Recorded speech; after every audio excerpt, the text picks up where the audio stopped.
साथियों नमस्कार, मैं राजेश शर्मा।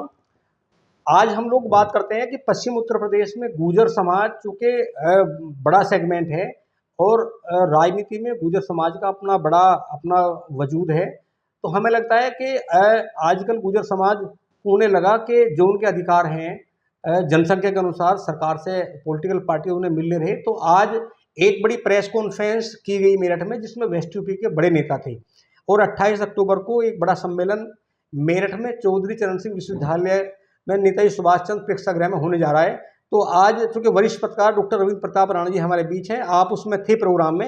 हम डॉक्टर साहब से जानकारी चाहेंगे कि क्या ऐसा वे कौन से मुद्दे हैं जिसको लेकर आखिर गुर्जर समाज के बड़े नेताओं की एक मंच पाना पड़ा, और 28 तारीख को वो कौन से मुद्दे होंगे? देखिए राजेश भाई साहब, गुर्जर जो है वो किसान जाति है और न केवल वेस्टर्न यूपी में गुर्जर आबादी है, बल्कि हरियाणा में है, राजस्थान में है और देश के लगभग 14 राज्यों में आज जो वहाँ मीटिंग हुई, वहाँ जो प्रेस कॉन्फ्रेंस हुई, उसमें उन्होंने बताया कि लगभग 14 स्टेट के जो रिप्रेजेंटेटिव्स हैं वो मेरठ में आएंगे 28 तारीख को। और सरदार पटेल की जयंती होती है, उसके पहले, सरदार पटेल की जयंती के ठीक पहले 28 अक्टूबर को, चूँकि सरदार पटेल की जयंती के दिन अवकाश है, तो उससे पहले ये चौधरी चरण सिंह यूनिवर्सिटी के ऑडिटोरियम में एक गुर्जर सम्मेलन करेंगे, जिसमें 14 स्टेट से गुर्जर रिप्रेजेंटेटिव आएंगे और उसमें हर एक राजनीतिक दल के जनप्रतिनिधियों को इनवाइट किया गया है, जिसमें विधायक हैं, सांसद हैं, मंत्री हैं, पूर्व मंत्री हैं, पूर्व विधायक हैं। और उनका ये कहना है, दो मांगे उन्होंने मोटे तौर पे वहाँ रखी हैं। एक तो ये कि धन सिंह कोतवाल जो मेरठ के ही पांचली गांव के रहने वाले थे और वो मेरठ के सदर में तैनात थे जिस समय 1857 का विद्रोह हुआ, 1857 की क्रांति हुई। तो उस वक्त धन सिंह कोतवाल ने एक बड़ी भूमिका उस आज़ादी के आंदोलन में निभाई थी। तो उनका ये कहना है कि धन सिंह कोतवाल को भारत रत्न मिलना चाहिए, जो कि आप देख ही रहे हैं कि भारत रत्न का दौर चल भी रहा है। जी जी। तो उन्होंने ये मांग उठाई है और उनका ये भी कहना है कि धन सिंह कोतवाल को भारत रत्न देने के साथ साथ जो गुमनाम शहीद हैं या जो ऐसे क्रांतिकारी हैं जिनका 1857 में योगदान रहा है, उनको आइडेंटिफाई भी किया जाए, उन पर काम किया जाए। दूसरी बात उन्होंने ये रखी वहाँ पे कि हमारा जो रिप्रेजेंटेशन है पॉलिटिक्स में वो कम है, हमें राजनीतिक दल उतना महत्व नहीं दे रहे हैं जितनी हमारी ताकत है। तो उन्होंने ये भी कहा कि हम ये सम्मेलन इसलिए कर रहे हैं ताकि हम यूनाइट दिखें, हमारी ताकत दिखाई दे राजनीतिक दलों को।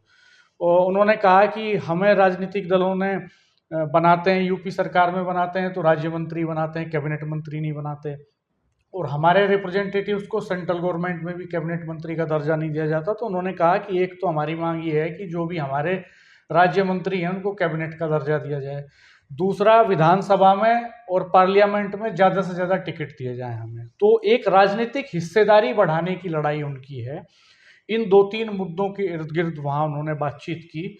और इसके गुर्जर महासभा के जो राष्ट्रीय अध्यक्ष हैं वो डॉक्टर यशवीर सिंह जी हैं, जो खादी ग्राम उद्योग बोर्ड के चेयरमैन रहे हैं और कांधला से 7 बार के जो विधायक हैं, एमएलसी हैं, चौधरी वीरेंद्र सिंह गुर्जर जी, उनके भाई हैं वो। जी जी। और उनका एक बड़ा सम्मान पूरे देश भर के बड़ी पॉलिटिकल गुर्जर समाज में नहीं, दूसरी जातियों में भी है, पढ़े लिखे आदमी हैं। तो वो इस संगठन के अध्यक्ष हैं बेसिकली। और इसमें एक बात जरूर आश्चर्यचकित करने वाली थी कि सचिन पायलट का नाम नहीं था। हर बार गुर्जर महासभा 90 के बाद गठित हुई थी, तो राजेश पायलट आते थे उसमें पहले, और बहुत एक्टिव पॉलिटिशियन रहे। राजेश पायलट का बड़ा सम्मान इस पूरी बेल्ट में था हमेशा। तो सचिन पायलट का नाम वहाँ नहीं लिया उन्होंने, उसमें नहीं था कि सचिन पायलट आएंगे कि नहीं आएंगे। सत्ता पक्ष के जरूर सभी नेताओं के नाम वहाँ, कृष्णपाल गुर्जर हो, चाहे यूपी सरकार में मंत्री डॉक्टर सोमेन तोमर हो, मेरठ के विधायक हैं अतुल प्रधान, वो भी रहेंगे, डॉक्टर यशवीर सिंह रहेंगे, 10 से ज़्यादा विधायक और सांसद उसमें रहेंगे। और मनसुख मांडविया जो केंद्र सरकार में मंत्री हैं वो उसमें रहेंगे उस कार्यक्रम। तो बड़ा प्रोग्राम होगा, बड़ा प्रोग्राम है। और उसमें ये भी उन्होंने कहा कि हम लगभग 300 रिप्रेजेंटेटिव्स अन्य पिछड़ी जातियों के भी रखेंगे उसमें, किसान जातियों के खास तौर पे। तो उनका ये कहना है कि इसके पीछे उनका मकसद ये है कि वो एक मास मोबिलाइजेशन कर सकें, लीडरशिप अपनी आगे लेकर के जा सकें।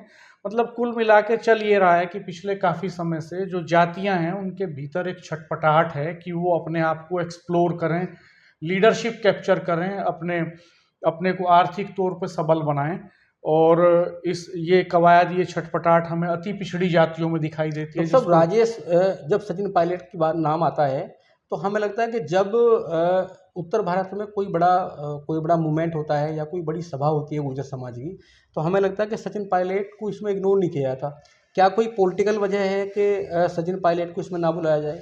देखिए, ये चूक वहाँ जो पत्रकार मौजूद थे, मैं भी था, मेरे दिमाग में भी उस समय सवाल नहीं आया। जब मैंने ये इंफॉर्मेशन जो है शेयर की फेसबुक पर, ट्विटर पर, अपने यूट्यूब चैनल पर, तो वहाँ कई लोगों ने कमेंट किए और उस कमेंट में कहा कि अगर सचिन पायलट भी इसमें आते तो अच्छा रहता, उनका नाम नहीं है।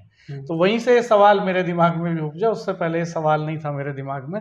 तो आम तौर पर जातीय संगठनों की कोशिशें ये होती हैं कि वो सत्ता के ऊपर प्रेशर बिल्डअप करते हैं आम तौर पे, और उनकी कोशिश ये होती है कि उस समय जो पार्टी सत्ता में है उस तक मैसेज जाए कि we are united, we are strong, हम डिसीजन मेकिंग कैपेसिटी में हैं, हम हरा सकते हैं किसी को, हम जिता सकते हैं, इसलिए हमें महत्व दो।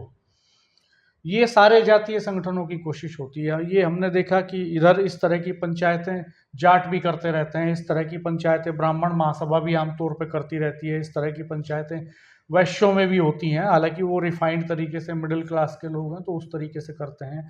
तो अलग अलग समाज, इधर तो ये महत्वाकांक्षा, जातीय आकांक्षाएं बढ़ी हैं, जो तमाम छोटे छोटे समूह थे जातियों के जिनकी संख्या कम थी, जो आर्थिक तौर पर भी सबल नहीं थे, अति पिछड़ा वर्ग की जातियां, तो उनके बीच में भी ये मोबिलाइजेशन बढ़ा है, उनके भी संगठन बने हैं और वो भी सत्ता से डिमांड कर रहे हैं कि हमें पर्याप्त हिस्सेदारी मिले। गुर्जर तो चूंकि किसान कम्युनिटी है और ख़ास तौर पर जो गुर्जर कम्युनिटी के जो गांव हैं ज़्यादातर, वो इस समय हाईवे और एक्सप्रेसवे के आसपास हैं, तो जो लैंड एक्विजिशन हुआ है उसका बेनिफिट भी उन गांवों में बड़े तौर पे मिला है उनको। तो आर्थिक तौर पे अपने आप को काफ़ी सबल किया है पिछले 2-2.5 दशक के भीतर उन्होंने, और पढ़ाई लिखाई में उनकी हिस्सेदारी बढ़ी है, राजनीति में हिस्सेदारी बढ़ी है।